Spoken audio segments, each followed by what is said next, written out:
Pumarada sa Kamanava ang mga bituin at kanilang floats na bahagi ng mga pelikulang bida sa 49th Metro Manila Film Festival. Silipin natin ang Parade of Stars sa chika ni Katatibayan. Malakas na tilian ang sumalubong sa mga bituin sakay ng kani-kanilang floats sa Parade of Stars ng 49th Metro Manila Film Festival. Una sa parada ang float ng GMA Pictures at GMA Public Affairs film entry na Firefly. Inspired sa imahinasyon, pangarap at power of storytelling ang float nito na may dambuhalang libro sa gitna. Full force na nagbigay saya ang cast nito na sina Alessandra De Rossi, Miguel San Felix, Isabel Ortega, Max Collins, Yayo Aguila at Yuen Micael. Time-based inspired naman ang float ng Rewind ni Maren Rivera at Dingdong Dantes. Nakakatuwa kasi bumalik na uli nga yung sigla ng mga tao kasi after ng pandemya, ngayon lang uli tayo nagkaroon ng ganitong pagkakataon.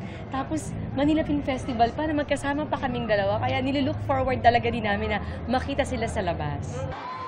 Habang cherry blossoms ang sa When I Met You in Tokyo ni Vilma Santos at Christopher De Leon with Kapuso actress Cassie Legazpi. All smiles din under the sun sila Sharon Cuneta at Alden Richards sakay ng float ng Family of Two. Sakay ng kanilang Candyland team float matchy-matchy in their candy pastel dress sina Eugene Domingo at Pokwang ng Becky and Badette. May pakarosel naman ang float ng kampon ni Derek Ramsey at Beauty Gonzalez. Inabangan din ang float ng penduko na pinagbibidahan ni Mateo Gudicelli, Broken Hearts Trip, Gomburza at Malyari. Sana puwersa ang mga malalaking bituin sa Philippine showbiz industry para sa isang misyon ang ibalik ang sigla ng pelikulang Pilipino. Kaya umaasa ang lahat na sana suportahan ng pamilyang Pilipino ang 10 film entry sa Metro Manila Film Festival. Gusto natin na mabigyan buhay ang ating pelikulang Pilipino. Mahal na mahal namin ang industriyang ito. Alam natin na talagang kapag Metro Manila Film Festival sumisigla talaga yung pelikula. Gusto natin na mas marami talaga options ang mga manonood kaya sana bumalik sila sa sinihan. Mapapanood na sa mga sinehan ng MMFF entry sa araw ng Pasko, December 25.